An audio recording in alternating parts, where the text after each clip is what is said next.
কয়েকশো বছর ধরে আগুনটা জ্বলছে। পাতাল বেদে গঙ্গা, পাতাল থেকে আগুন আর পানি একসাথে উঠে।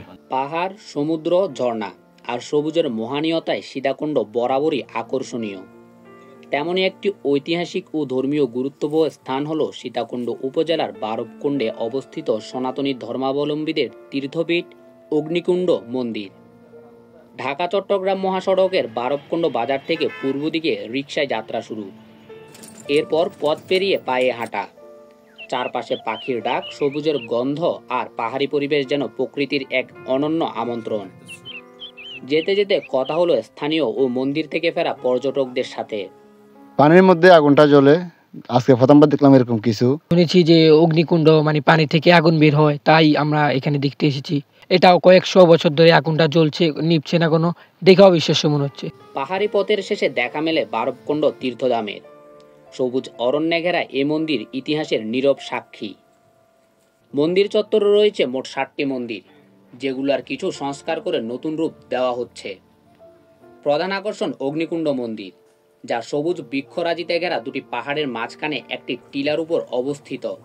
জরাজীর্ণ দ্বিতল মন্দিরটির নিচতলায় রয়েছে ১০ বর্গফুটের একটি চতুর্ভুজ আকৃতির কুণ্ড, যা দুভাগে বিভক্ত।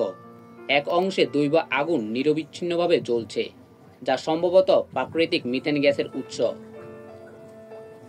ভক্তদের সুরক্ষার জন্য সেখানে ইট সিমেন্ট দিয়ে চুলার মতো কাঠামো তৈরি করা হয়েছে। ভক্তরা অগ্নিকুণ্ডের পানিতে স্নান ও পূজা অর্চনা করেন। কয়েকজন ভক্ত পূজা শেষে জানালেন তাদের অনুভূতির কথা। ব্রাহ্মণবাড়িয়া সদর থেকে আসছি, খুব ভালো লাগলো। আসলে একটা তীর্থস্থান, এটা তো আমরা সচরাচর দেখি না। একটা স্বপ্ন ছিল আর কি, আমার জন্মই চিটাগাং, আজকে এখানে প্রথম আসলাম। ভোলানাথের যে বাবার কৃপা, ওনাদের আসা খুব ভালো লাগতেছে। মন্দিরের সেবায়েত কালীনারায়ণ ভারতী জানান, সুপ্রাচীন কাল থেকে অগ্নিকুণ্ডে দৈব শক্তির প্রভাবে এই আগুন জ্বলছে। প্রতিদিন নিত্য পূজা হয় ৩ বার, সকাল, দুপুর, সন্ধ্যার সময়।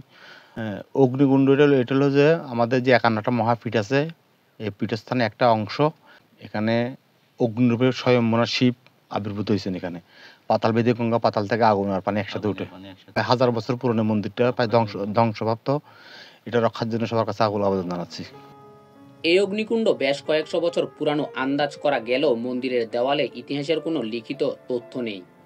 ধ্বংস হতে বসা এই ঐতিহ্য রক্ষা ও সংস্কারে সরকারি উদ্যোগ অত্যন্ত জরুরি, কারণ এটি শুধু ধর্মীয় নয়, ঐতিহাসিকভাবেও গুরুত্বপূর্ণ। শাহিদুল আলম নাহিম, রেডিও সাগরগিরি, সীতাকুণ্ড, চট্টগ্রাম।